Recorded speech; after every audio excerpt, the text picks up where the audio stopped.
زندگی کسی کسی سے بہت سخت امتحان لیتی ہے۔ میری زندگی کا سوال نامہ بھی بہت مشکل تھا۔ میرے ابو اور امی بظاہر بہت خوش نظر آتے ہیں، ایک دوجے پہ جان وارتے ہوئے، مگر یہ میں ہی جانتی تھی کہ جب امی چھپ چھپ کر رویا کرتی اور ابو آدھی رات تک گھر سے باہر رہتے، جب کبھی لوٹتے بھی تو نشے میں دھت ہو کر، امی کی یہی کوشش ہوتی کہ مجھے پتہ نہ چلے۔ مگر میں یہ بات کچھ عرصے بعد ہی جان گئی تھی کہ میرا باپ ایک شرابی انسان ہے۔ اپنے ماں باپ کی اکلوتی بیٹی ہونے کی وجہ سے مجھے اپنے والدین کا بھرپور پیار ملا تھا، لیکن ابو کی اصلیت جاننے کے بعد جب میں ان دونوں کو اپنے سامنے خوش گپیاں لگاتے دیکھتی تو جی سلگ اٹھتا تھا۔ میں جانتی تھی کہ وہ دونوں میرے سامنے ناٹک کر رہے ہیں، کیونکہ بہرحال وہ مجھے ایک صحت مند ماحول دینا چاہتے تھے۔ یہ ان دنوں کی بات ہے جب میں نے BSc کا امتحان دے دیا تھا اور گھر میں فارغ ہوتی تھی۔ تب ابو کے دور پار کے ایک کزن اپنی فیملی کے ساتھ ہمارے گھر آئے۔ ان کے 2 بچے تھے، ایک بیٹا اور ایک بیٹی۔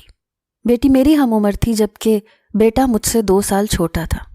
زارا سارا دن مجھے آپی کہا کرتی تو میں چڑ جاتی کہ ہم دونوں کی عمر ایک ہی ہے، تم مجھے آپی کیوں کہتی ہو؟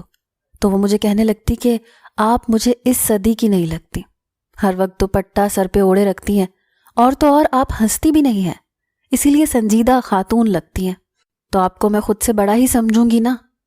میں برا ماننے کے بجائے مسکرا دیتی تو زارون مجھے دیکھ کر مسکرانے لگتا۔ زارا اور زارون کے آنے سے یہ ہوا تھا کہ میری بوریت دور ہو گئی تھی، اور گھر میں مہمان ہونے کی وجہ سے ابو بھی اپنی حرکتوں پر بند باندھے ہوئے تھے۔ ایک روز میں اپنے روم میں ڈریسنگ مرر کے آگے کھڑی بالوں کو سلجھا رہی تھی، جبکہ زارا میرے قریب ہی بیٹھی ٹی وی دیکھ رہی تھی کہ زارون اچانک وہاں آیا، مگر دروازے پر ہی ٹھٹک کر رکتے مجھے اس نے گہری نظروں سے دیکھا، تو میں نے سوالیہ نظروں سے اس کو دیکھتے سر پر دوپٹہ رکھا۔ مجھے اس کا اس طرح دیکھنا بے چین کر گیا۔ چونکہ وہ مجھ سے چھوٹا تھا تو میں اسے بچے کی طرح ہی ٹریٹ کرتی تھی، لیکن اس کے دیکھنے کا انداز ہرگز بچکانا نہیں تھا۔ کیا ہوا زارون، کچھ چاہیے تمہیں؟ اپنے لہجے کو حد المقدور نارمل رکھتے میں نے پوچھا تو اس نے نفی میں سر ہلایا۔ اس دوران اس نے اپنی نظریں مجھ پر سے نہ ہٹائیں۔ تو پھر اب کی بار ذرا سرد لہجے میں نے پوچھا تو وہ ہڑبڑاتے ہوئے سر جھٹک گیا۔ آپ کے بال پیارے ہیں ویسے، دھیمی سی مسکان کے ساتھ وہ بولا تو میں محض اسے دیکھتے اپنے دوپٹے میں ہی بالوں کو پونی لگانے لگی۔ بیٹھو زارون، زارا کے کہنے پر وہ وہیں براجمان ہو گیا۔ ویسے ماہم آپی ایک بات تو بتائیں، آپ آگے پڑھیں گی؟ بالکل پڑھوں گی، میرا خواب ہے لیکچرر بننا، اور اس کے لیے پڑھنا پڑے گا، زارا کے پوچھنے پر میں نے بتایا۔ اس روز ہم کافی دیر باتیں کرتے رہے، اور جو کچھ دیر پہلے زارون کے دیکھنے پر میں جزبز کا شکار تھی نارمل ہو گئی۔ ہم چونکہ کراچی میں رہتے تھے تو یہاں تعلیمی نظام اور تعلیمی ادارے اور کسی بھی شہر سے زیادہ بہتر تھے، تو زارا زارون کے امی ابو نے ڈیسائیڈ کیا کہ وہ کراچی میں ہی شفٹ ہو جائیں گے۔ اسی مقصد کے تحت انہوں نے ہمارے ہی گھر کے قریب گھر ڈھونڈنا شروع کر دیا، مگر ان کی خواہش کے مطابق گھر نہ ملنے کی وجہ سے ابو نے کہا کہ وہ ہمارے اوپر والے پورشن میں شفٹ ہو جائیں، جب تک انہیں گھر نہیں ملتا ہمارے ساتھ ہی رہیں۔ پہلے تو وہ مانے نہیں، مگر پھر کرایہ دے کر رہنے پر مان گئے۔ مجھے یہ خوشی تھی کہ زارا کی صورت میں بہن مل گئی ہے اور ایک ساتھ ہی یونیورسٹی آیا جایا کریں گے، کوئی مسئلہ نہیں ہوگا۔ میرے اور زارا کے اچھے گریڈز آنے کے بعد ہم دونوں کا جس یونیورسٹی میں ایڈمیشن ہوا، زارون کا بھی وہیں ایڈمیشن کروا دیا گیا کہ بائک پر ہی آیا جایا کر لیا کروں گا، آج کل بسوں میں دھکے کھانے سے بہتر ہے۔ اس طرح میری زندگی میں ایک نئے دور کا آغاز ہوا۔ مجھے نہیں معلوم تھا کہ یہ آغاز میری پوری زندگی بدل کر رکھ دے گا۔ چونکہ زارون ہم سے جونیئر تھا، اس لیے اس سے ملاقات واپسی پر ہی ہوتی تھی۔ پڑھائی شروع ہوئی تو زندگی ایک ڈگر پر چل نکلی، ایک تالاب کی مانند پرسکون اور ٹھہری ہوئی۔ ابو اپنی پرانی روش سے شاید باز آ گئے تھے، کیونکہ امی بھی اب مجھے حقیقی خوش نظر آتی تھیں، یا شاید انہیں یہ ڈر تھا کہ اوپر والے پورشن والوں کو پتہ نہ چل جائے جو کچھ بھی پہلے ہوتا تھا۔ خیر، اپنی زندگی سے میں مطمئن تھی۔ اس تالاب میں ہلچل اس وقت ہوئی جب ہماری کلاس میں ایک نئے اسٹوڈنٹ کا اضافہ ہوا۔ آفاق کے آتے ہی مانو کلاس کا ماحول ہی بدل گیا۔ وہ بہت خوش شکل ہونے کے ساتھ ساتھ خوش لباس بھی تھا، اور ہوتے ہیں نا کچھ لوگ جو جہاں بھی جاتے ہیں سپاٹ لائٹ انہی پر ہوتی ہے، وہی سب پر غالب ہوتے ہیں اور ان کو فوقیت بھی دی جاتی ہے۔ اپنی ذہانت کے بل بوتے پر وہ کچھ ہی دنوں میں اساتذہ کی آنکھوں کا تارا بن گیا۔ ہر لڑکے سے اس کی دوستی ہو گئی، باقی لڑکیاں تو پہلے ہی اس کی لکس پر فلیٹ تھیں۔ ماہم یار، تم مانو نہ مانو، یہ کمال کا بندہ ہے، زارا نے میرے کان میں گھستے ہوئے کہا۔ میں نے اسے سختی سے آپ ہی کہنے سے منع کیا ہوا تھا، اس لیے وہ اب مجھے میرے نام سے پکارتی تھی۔ ہم یہاں یہ سب دیکھنے نہیں آئے، اسی پر فوکس کرو جس کے لیے ہمیں یہاں بھیجا گیا ہے۔ نخوت سے اس کو ڈپٹتے میں نے کہا تو وہ مجھے گھور کے رہ گئی۔ میرا یہ ماننا تھا کہ اگر ہمارے والدین نے ہم پر بھروسہ کر کے گھر سے نکلنے کی اجازت دے ہی دی ہے تو اس کو ٹھیس پہنچانے کا ہمیں کوئی حق نہیں بنتا، تو میں ایسی حرکتوں اور باتوں سے دامن بچائے رکھنا پسند کرتی تھی۔ مگر کچھ دنوں سے آفاق کی حرکات نے مجھے زچ کر دیا تھا۔ اس کی کوشش ہوتی کہ میرے آس پاس بیٹھے، اکثر وہ میری طرف دیکھتے ہوئے اپنے دوستوں سے باتیں کر رہا ہوتا۔ مجھے یوں لگتا جیسے وہ مجھے ہی ڈسکس کر رہے ہیں، تو مجھے بہت غصہ آتا۔ میں ایک روز لائبریری میں بیٹھی اپنے نوٹس مکمل کر رہی تھی جب میں نے محسوس کیا کہ مجھے کوئی دیکھ رہا ہے۔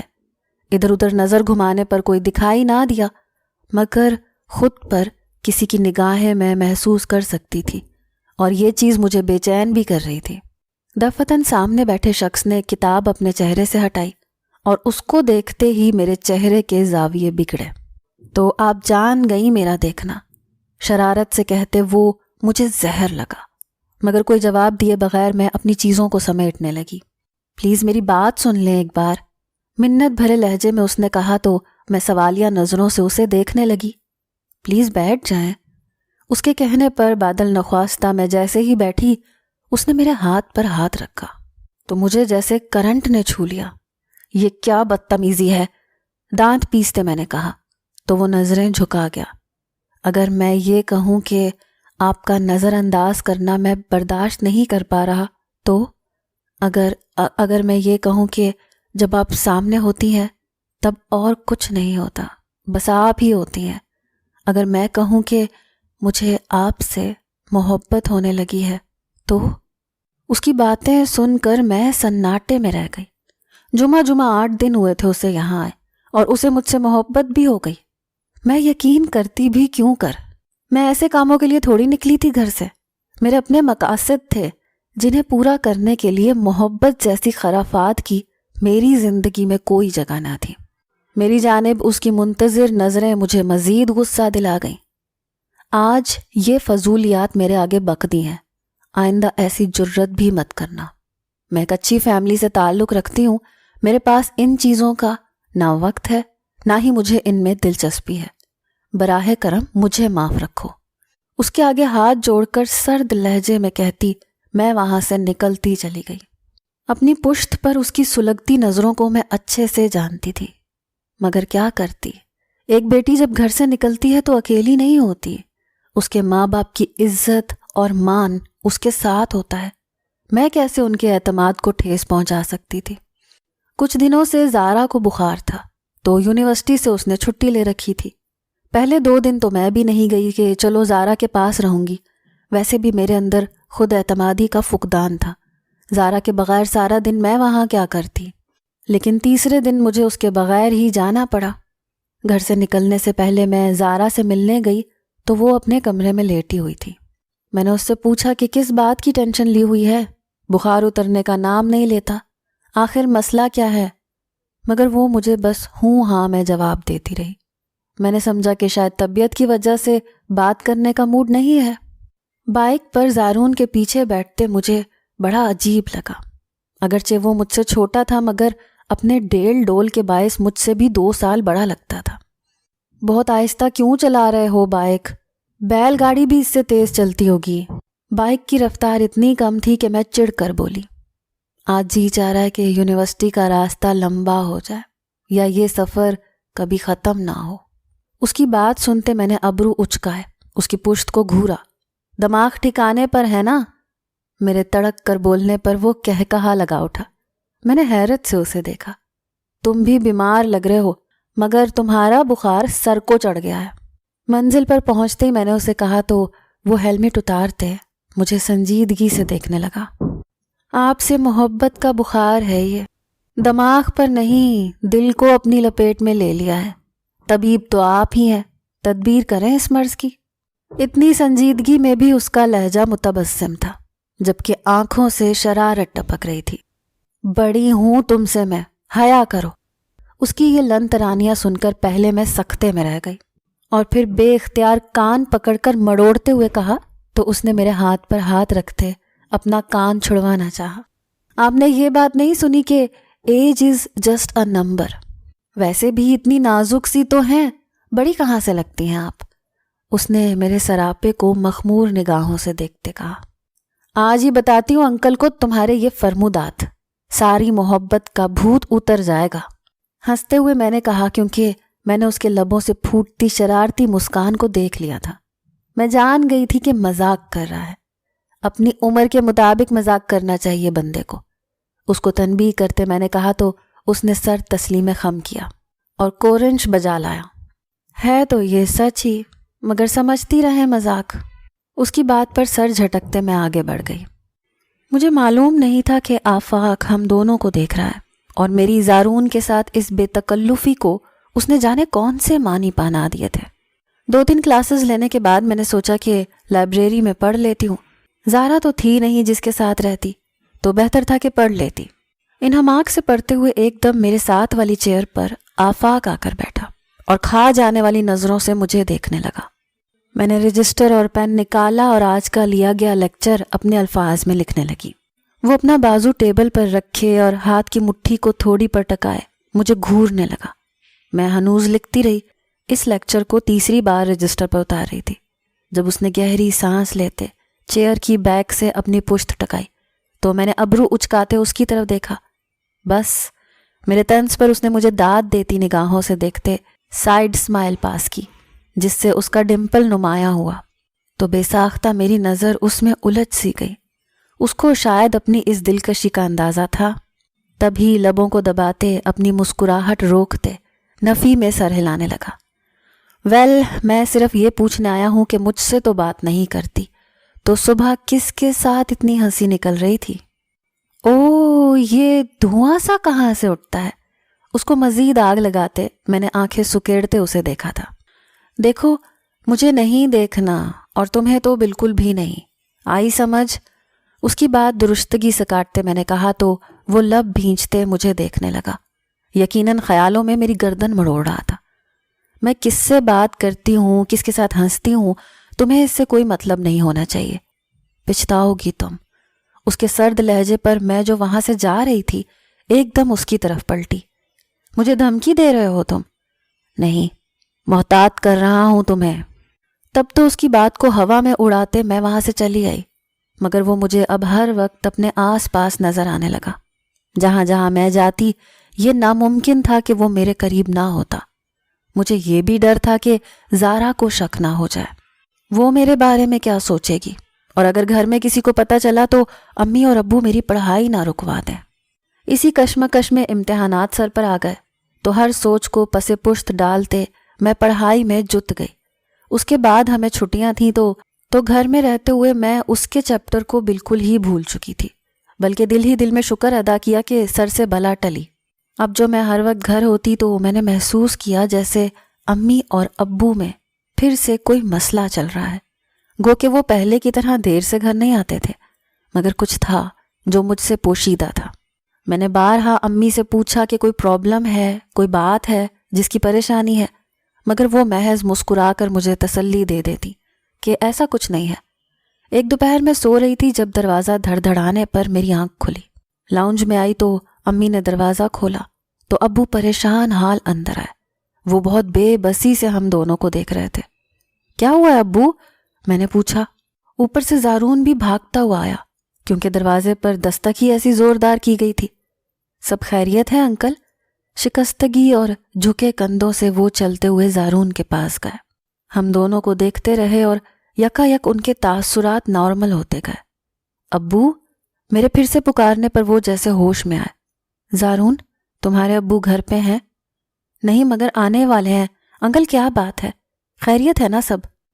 ہاں بیٹا، اب سب ٹھیک ہے، اس کی طرف پر امید نظروں سے دیکھتے ابو نے کہا، جبکہ ہم تینوں میں سے کوئی بھی ان کی بات سمجھ نہیں پا رہا تھا۔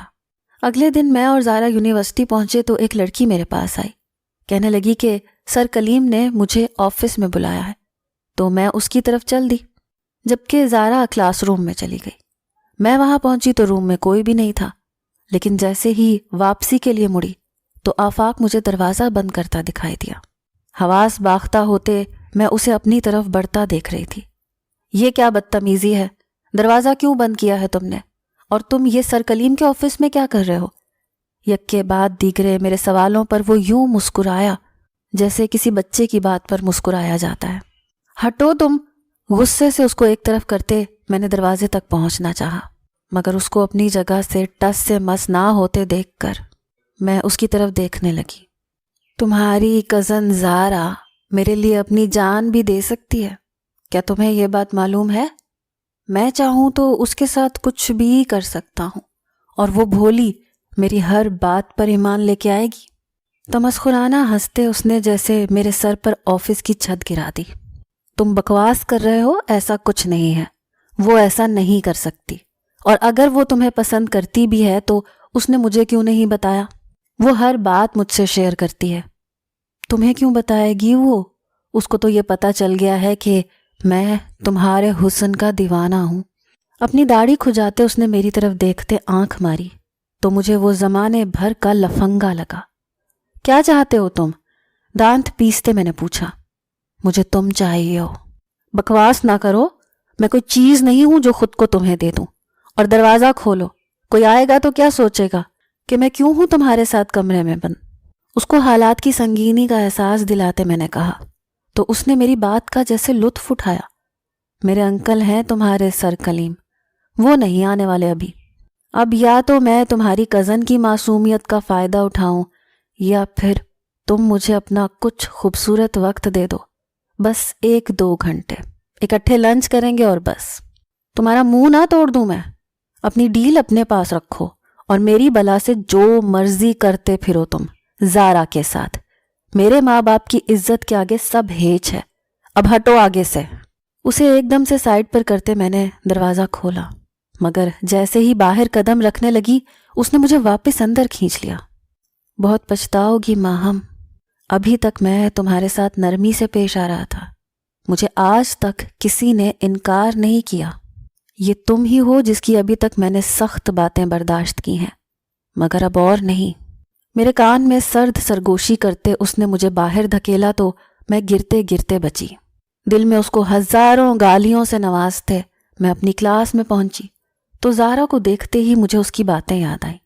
یہ زارا کن چکروں میں پڑ گئی تھی؟ مجھے آج ہی اس سے بات کرنی ہوگی، اس سے پہلے کہ آفاق اس کے ساتھ کچھ غلط کرے۔ دل میں مصمم ارادہ کرتے میں زارا کی طرف بڑھی۔ آج جلدی گھر جانا ہے، میں نے طبیعت ٹھیک نہیں لگ رہی مجھے میری۔ اس کو آگاہ کرتے میں نے اپنا فون کھولا اور زارون کو آنے کا میسج کیا، ساتھ ہی یہ بتایا کہ میں ٹھیک نہیں ہوں۔ کچھ ہی دیر میں وہ پریشان چہرہ لیے ہمارے سامنے تھا۔ کیا ہوا ہے آپ کو؟ آپ ٹھیک ہیں نا؟ بس سر میں کچھ درد ہے، گھر چھوڑ دو پلیز۔ اس دوران زارا بالکل خاموش تھی۔ زارون کے ساتھ گھر آتے ہی میں نے زارا سے کہا کہ اس کی طرف آ رہی ہوں، کچھ بات کرنی ہے، اور جب میں نے اس سے یہ بات کی تو وہ سنتے ہی ہتھے سے اکھڑ گئی۔ ہاں، میں اس سے محبت کرتی ہوں، لیکن اس کو تمہارے سوا کچھ دکھائی ہی نہیں دیتا۔ وہ تمہیں چاہتا ہے، تم ہمارے درمیان سے نکل کیوں نہیں جاتی ماہم؟ تمہارے دیوانے کم تو نہیں ہیں اس دنیا میں۔ اس بات سے کیا مطلب ہے تمہارا؟ اور یہ کس لہجے میں بات کر رہی ہو اس شخص کے لیے جو ہمارا کچھ نہیں لگتا؟ ہوش میں آؤ زارا پلیز۔ میں نے آفاق کی ڈیل کے بارے میں اسے بتایا تو وہ سنتے ہی عجیب طرح ہنسنے لگی۔ مجھے بتایا تھا آفاق نے کہ تم مجھے اس سے متنفر کرنے کے لیے کچھ بھی کہہ سکتی ہو۔ ویسے بہت گھٹیا طریقہ ڈھونڈا تم نے ماہم، بہت پارسا بنتی ہو۔ حقیقت یہ ہے کہ اندر ہی اندر تمہیں تسکین ملتی ہے کہ دو لوگ تمہارے دیوانے ہیں۔ دو؟ کس کی بات کر رہی ہو تم؟ اس کی باتوں پر اچنبھے سے میں نے پوچھا تو وہ سرد نگاہوں سے مجھے دیکھنے لگی۔ معصومیت کا ڈرامہ کہیں اور کرنا، میں تمہیں اچھے سے جانتی ہوں۔ میرے ہزار سمجھانے پر بھی نتیجہ وہی دھاک کے 3 پات۔ زارون کو میں نے آفاق کی بدتمیزی کا بتانے کے بارے میں سوچا، مگر اس طرح زارا کا نام بھی آتا اور میں اسے زارون کی نظروں میں گرانا نہیں چاہتی تھی۔ اس سے اگلے دن کی شام ابو میرے روم میں آئے۔ اگر میں تمہارے لیے کوئی فیصلہ کروں تو کیا تمہیں منظور ہوگا؟ تم یہ سمجھو کہ تمہارے باپ پر ایک آزمائش آن پہنچی ہے اور میں اس کے اثرات سے تمہیں بچانا چاہتا ہوں۔ کیا تمہیں مجھ پر بھروسہ ہے؟ ابو امید طلب نظروں سے مجھے دیکھ رہے تھے۔ کیا بات ہے؟ کیسا فیصلہ؟ آپ کھل کر بتائیں مجھے، میں نے بے حد تجسس اور پریشانی سے پوچھا۔ ابو نے میرے سر پر ہاتھ رکھا۔ کچھ دیر میں تمہارا نکاح ہے، خدا کے لیے مجھ سے وجہ نہ پوچھنا۔ میرے آگے ہاتھ جوڑتے وہ رونے لگے۔ ایک دم بوکھلاتے ان کے ہاتھ پکڑتے میں بھی رو دی۔ باپ کو روتا ہوا دیکھنا بہت مشکل کام تھا۔ ابو پلیز بتائیں ہوا کیا ہے؟ کیوں رو رہے ہیں آپ؟ کیا پریشانی ہے؟ تبھی امی روم میں آئی تو ان کی طرف دوڑتے میں نے ان کو کندھوں سے تھاما۔ امی، ابو کیوں رو رہے ہیں؟ میرا نکاح کیوں کر رہے ہیں یوں اچانک؟ کیا مسئلہ ہے؟ خدا کے لیے کوئی مجھے کچھ بتائے۔ ان کی طبیعت نہیں ٹھیک تو بس اس لیے تمہارے فیوچر کو لے کر فکر مند ہے، اور کوئی بات نہیں ہے بیٹا۔ مجھے تسلی دینے کی ناکام کوشش کرتے امی نے کہا۔ مجھے یہ خیال ہی نہ آیا کہ میرا کس سے نکاح ہے، میں تو بس اپنے باپ کے رونے پر بوکھلائی ہوئی تھی۔ کچھ دیر بعد ہی میرے سر پر سرخ دوپٹہ اڑا دیا گیا۔ دوپٹے کا پلو لمبا ہونے کی وجہ سے مجھے معلوم نہ ہوا کہ میرے ساتھ کون بیٹھا ہے۔ شکریہ میرے راستے سے ہٹنے کے لیے۔ کان کے قریب زارا کی سرگوشی پر میرے اعصاب جھنجھلا اٹھے۔ اس کی بات کا مطلب سمجھنے کی کوشش کرتے میں نے اس کی طرف دیکھنا چاہا۔ ہاں مولوی صاحب آ گئے ہیں، ٹھیک سے بیٹھو۔ اس کی تنبیہ پر میں چپ ہو گئی، مگر جیسے ہی مولوی صاحب نے نکاح پڑھاتے ہوئے زارون کا نام لیا، زمین و آسمان میری نگاہوں کے سامنے گھوم گئے۔ یہ امی ابو نے میرے ساتھ کیا کیا تھا؟ مجھ سے چھوٹے کے ساتھ میرا نکاح؟ میرا دل خون کے آنسو رونے لگا۔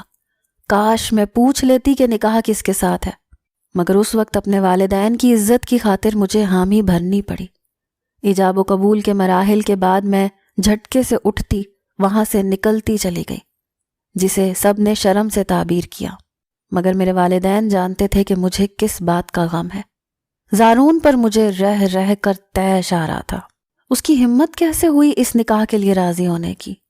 اپنے سے چھوٹے ہم سفر کا میں نے کبھی تصور نہیں کیا تھا۔ ایسی زندگی تو نہیں چاہی تھی میں نے۔ اپنے ماں باپ کو شکوہ کنہ نظروں سے دیکھتے میں نے آنسو پونچھے جو مجھے ڈھونڈتے اسٹور روم میں چلے آئے تھے۔ یہ آپ نے کیا کیا ہے میرے ساتھ؟ اپنے ابو کو معاف کر دینا بیٹا، مگر اب میں سکون سے مر سکوں گا۔ ان کی بات پر میں نے جھٹکے سے سر اٹھایا، انہیں دیکھا تو وہ نظریں چرا گئے۔ کیا چھپا رہے ہیں مجھ سے؟ میری زندگی کا کچھ وقت رہ گیا ہے، میں کینسر سے لڑ رہا ہوں، مگر اس نے مجھے ہرا دیا۔ ٹوٹے لہجے میں کہتے وہ میرے سر پر ہاتھ رکھتے رو پڑے۔ ان کی یہ بات سنتے میں سکتے میں رہ گئی۔ نہیں، یہ کیسے ہو سکتا ہے ابو؟ ایسا نہیں ہو سکتا، آپ مجھے چھوڑ کر نہیں جا سکتے۔ زاروں قطار روتے ہوئے میں ان کی منتیں کرنے لگی۔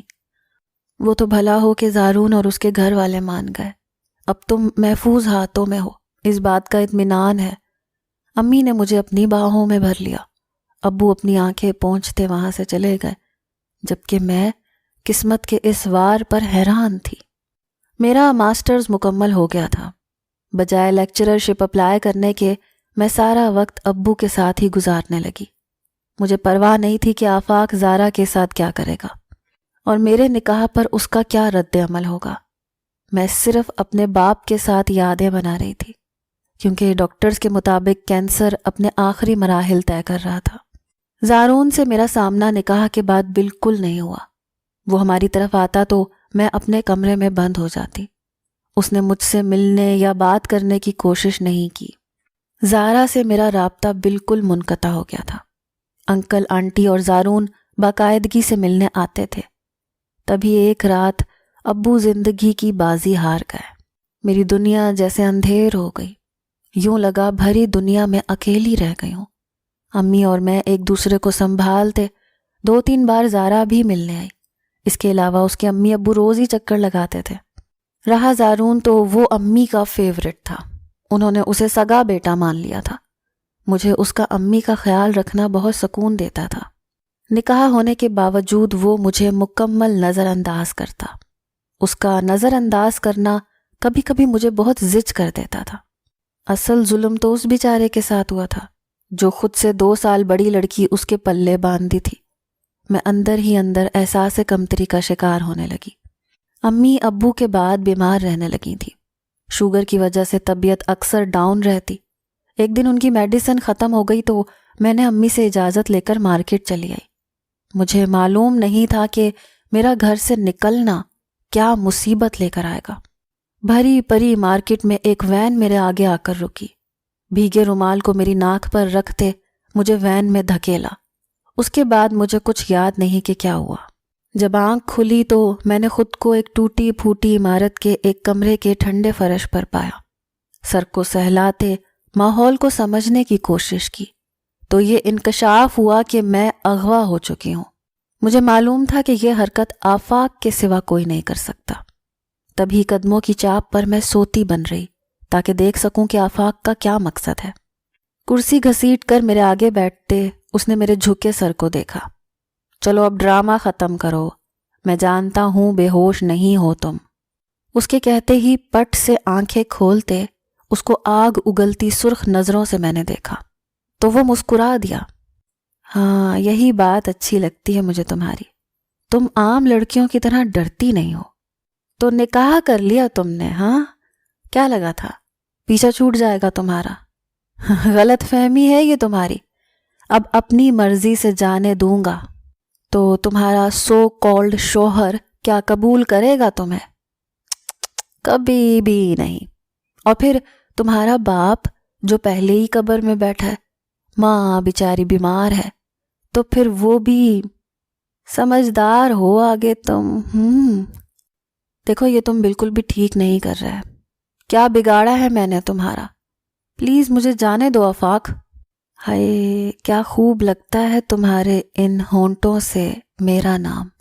میری التجا پر بغیر کان دھرے وہ اپنی ہی ہانکے جا رہا تھا۔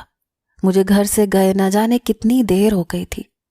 اللہ پلیز مجھے بچا لیں، میرے دل سے بے اختیار نکلا جبکہ وہ کرسی پر بیٹھا مجھے گہری نظروں سے دیکھ رہا تھا۔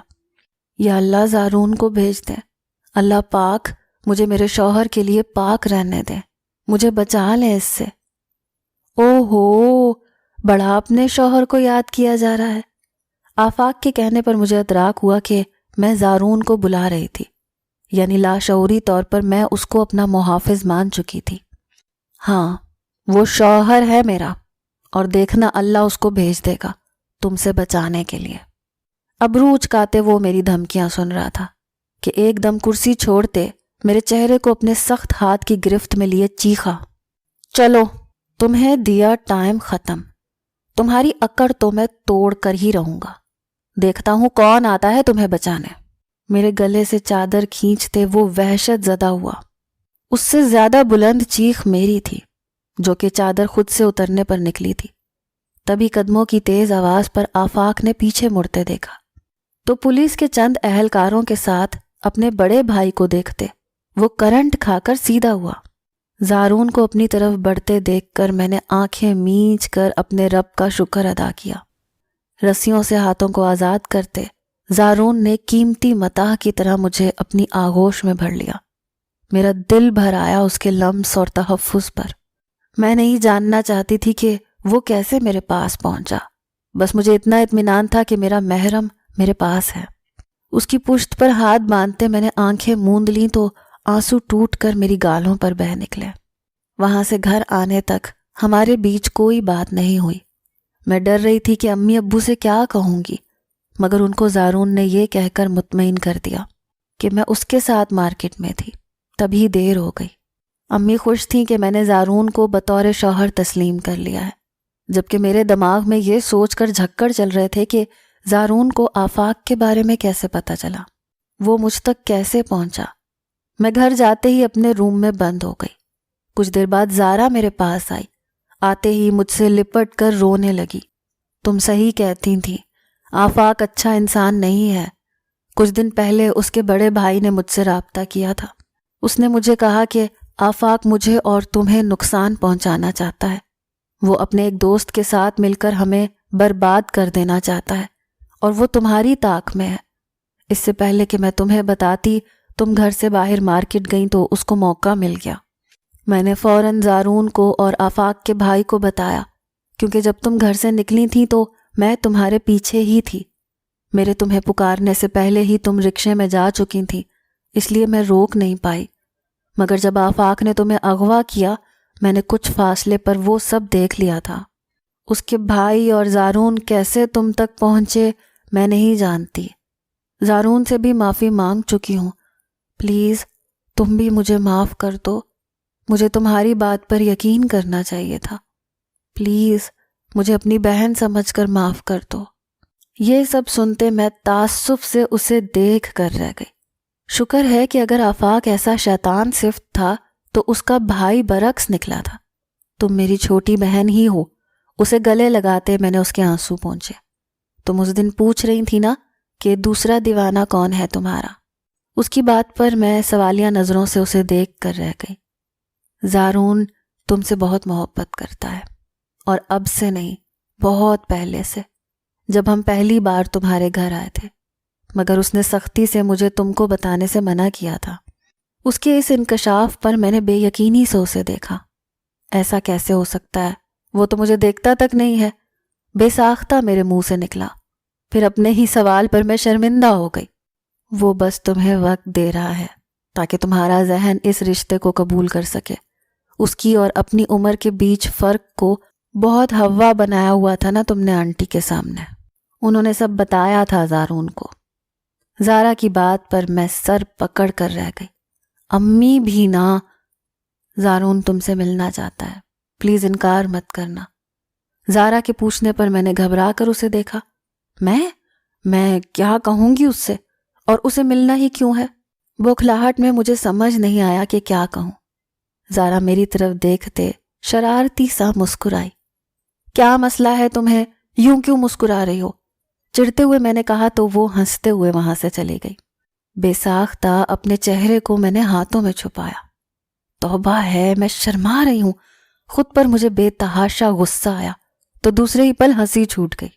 رات کا کھانا کھانے کے بعد امی اپنے روم میں چلی گئی تو میں کچن میں آئی، چولہے پر چائے کا پانی چڑھا دیا۔ دل خوش تھا تو ہونٹ بھی گنگنانے لگے۔ ایک کپ چائے میرے لیے بھی۔ زارون کو دروازے میں ایستادہ دیکھ کر میری پلکیں جھک گئیں۔ کچھ بات کرنا چاہتا تھا آپ سے میں۔ بے فکر رہیں، آنٹی سے اجازت لے کر آپ کے پاس آیا ہوں۔ اس کی بات پر میں نے سکون کا سانس خارج کیا۔ 2 کپ چائے بنانے کے دوران وہ مسلسل مجھے دیکھتا رہا۔ لاؤنج کی ٹیبل پر کپ رکھتے میں نے اس کی طرف سوالیہ نظروں سے دیکھا کہ اچانک ہی اس نے میرا ہاتھ پکڑتے اپنی طرف کھینچا۔ میں جو اس کے لیے تیار نہیں تھی، ایک دم اس کی باہوں میں سما گئی۔ بازو میرے گرد باندھتے اس نے میری گردن میں چہرہ چھپایا۔ بڑی ہوئی شیو کی چبھن محسوس کرتے میں لرز اٹھی۔ دنیا مٹھی میں نہیں آ سکتی، مگر ہاں باہوں میں آ سکتی ہے۔ اس کی دھیمی سرگوشی پر میرا دل گداز ہو اٹھا۔ فرتے جذبات سے پلکیں نم ہو گئیں۔ آپ میری متاع حیات ہیں۔ بغیر کسی کوشش کے مجھے میری محبت عطا کی گئی ہے، مجھے نوازا گیا ہے۔ آہستہ سے مجھے خود سے الگ کرتے اس نے اپنی پوروں پر میرے آنسو چنے۔ میں آپ کے ساتھ ہوں، ہر طرح کے حالات میں۔ مجھے نہیں جاننا جو بھی ہوا جیسے ہوا، میں بس یہ جانتا ہوں کہ یہ لڑکی میری روح کا گمشدہ حصہ تھا جو میں نے پا لیا۔ اس کی باتیں سنتے مجھے معلوم نہیں تھا کہ ایک مسکان میرے ہونٹوں پر ہے جسے دیکھتے وہ سرشار تھا۔ میرا دل اللہ کا شکر گزار تھا۔ ہونٹوں پر مسکراہٹ جبکہ آنکھوں میں نمی تھی۔ اپنی پیشانی پر اس کے ہونٹوں کا نرم دباؤ محسوس کرتے میں بوکھلائی تھی تو وہ میری سرخ رنگت کو دلچسپی سے دیکھنے لگا۔ چائے کا کپ اٹھاتے میرے گال کو اپنے ہاتھ سے چھو کر وہ وہاں سے جا چکا تھا، اور میں صوفے پر بیٹھتے ہوئے اس کے محبت بھرے جملے یاد کر کے مسکرا دی۔ زندگی حسین لگنے لگی تھی اور یہ سب اس شخص کی بدولت تھا جسے میرے رب نے میرے لیے چنا تھا۔ تشکر سے میرے لبوں سے ادا ہوا الحمدللہ رب العالمین۔